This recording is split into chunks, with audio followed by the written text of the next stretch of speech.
Morning, boys and girls. Happy Sabbath. I hope you and your families are doing very well today.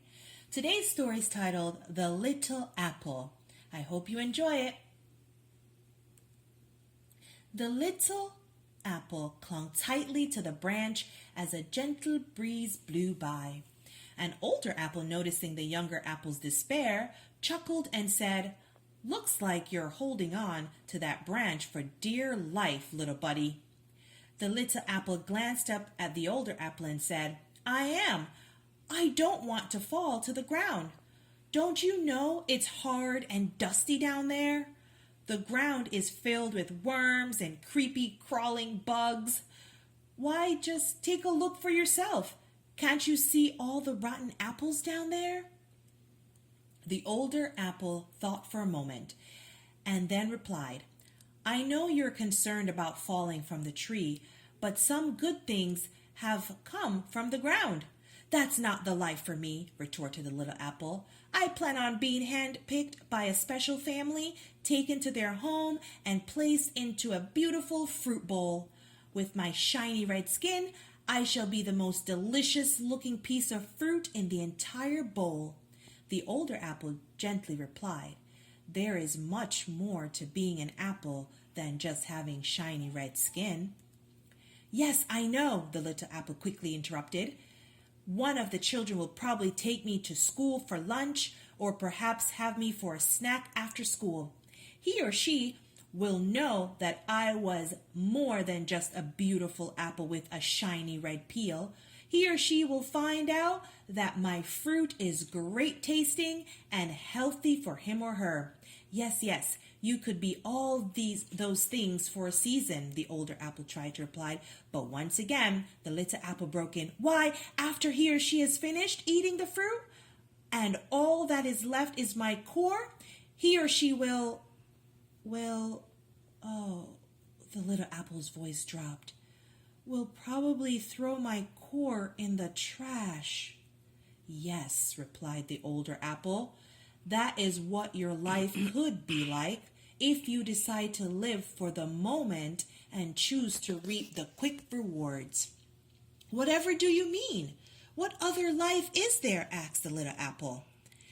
"I have been trying to tell you, if you just slow down for a moment and listen," the older apple calmly explained. "When the winds come, you may be shaken from the tree and fall to the ground. It is then that your shiny red skin will keep you from splitting apart and becoming applesauce.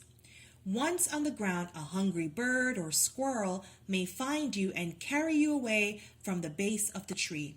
Once you've met its needs and filled its stomach, it shall leave your core and a little fruit behind." "That doesn't sound a bit better," the little apple screeched. "In fact, it sounds worse." "Please allow me to finish," the older apple said sternly. "Then your real work begins. Once you are left on the ground, the rest of your fruit shall slowly rot and blend into the ground. It is at this point that your seeds shall be buried into the earth. For a period of time, the seeds will remain in the ground, but then, ever so slowly, something wonderful begins to happen. The seeds begin to sprout, breaking through the dirt. The sunlight and the rain help the sprout to grow into a small tree. Within a few seasons, the trees shall grow big enough to start producing apples of its own. From then on, the tree shall produce hundreds of apples each season." "So you see, little apple, there is so much more you can be." All the little apple could say was, "Wow." As the winds picked up, you could see both the apples swinging in the breeze, hoping beyond hope to fall to the ground and begin their lives' work. Our lives can be very much like the little apples.